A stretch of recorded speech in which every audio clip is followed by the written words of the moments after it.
തിരുപ്പതി ജയിലിൽ നിന്നും വെടിയേറ്റ മുറിവുകളുമായി പുഷ്പ രക്ഷപ്പെട്ടതായി റിപ്പോർട്ട്. പിടിക്കാൻ ശ്രമിക്കുന്നതിനിടയിൽ പോലീസ് പുഷ്പയെ 10 റൗണ്ട് വെടിവെക്കുകയും അയാൾക്ക് വളരെ ഗുരുതരമായി പരിക്കേറ്റതായും സംശയിക്കുന്നു. ശേഷാചലം കാടുകളിൽ പുഷ്പയ്ക്ക് വേണ്ടിയുള്ള കൂമിംഗ് ഓപ്പറേഷൻ തുടരുന്നു.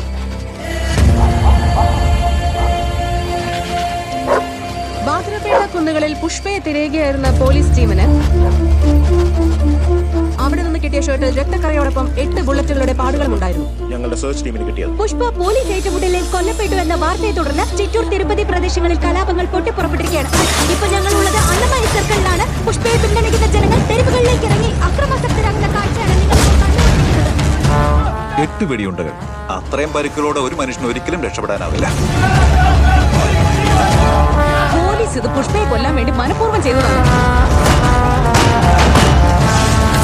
പുഷ്പ കള്ളക്കടത്ത് നടത്തി പണം സമ്പാദിച്ചെന്നല്ലേ നിങ്ങൾ പറയുന്നേ? സമ്പാദിച്ച പണമൊക്കെ എന്ത് ചെയ്തെന്ന് നിങ്ങൾക്കറിയണ്ടേ?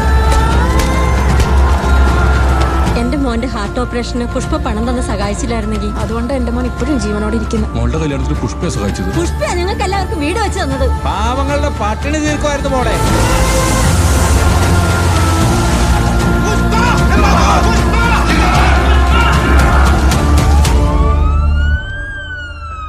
ഒരു മാസം കഴിഞ്ഞിട്ടും സെക്ഷൻ 144 പിൻവലിക്കാൻ കഴിയാത്ത സാഹചര്യമാണ്. പുഷ്പ ശരിക്കും ജീവിച്ചിരിക്കുന്നില്ല എന്ന് വിശ്വസിക്കുന്നവരെ പോലെ തന്നെ അയാൾ ജപ്പാൻ, മലേഷ്യ അല്ലെങ്കിൽ ചൈനയിൽ ജീവിച്ചിരിക്കുന്നു എന്ന് വിശ്വസിക്കുന്നവരുമുണ്ട്. പുഷ്പയുടെ ബോഡി മറച്ചു വെച്ച് പോലീസ് നാടകം കളിക്കുകയാണ്. ശരിക്കും പുഷ്പ എവിടെയാണ്?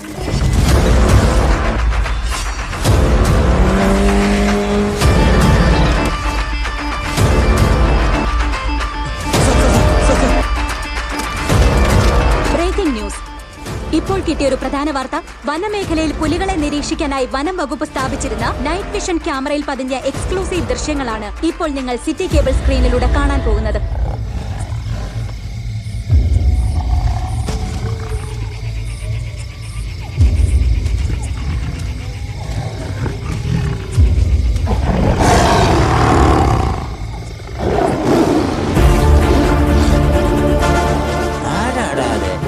എനിക്ക് കാണാൻ പറ്റുന്നില്ലല്ലോ.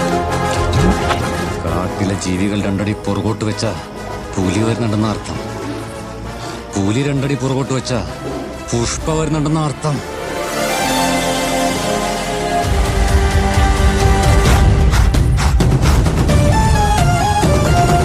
പുഷ്പ ജീവിച്ചിരിപ്പുണ്ടെന്നാവാ. പുഷ്പ ജീവിച്ചിരിപ്പുണ്ടോ?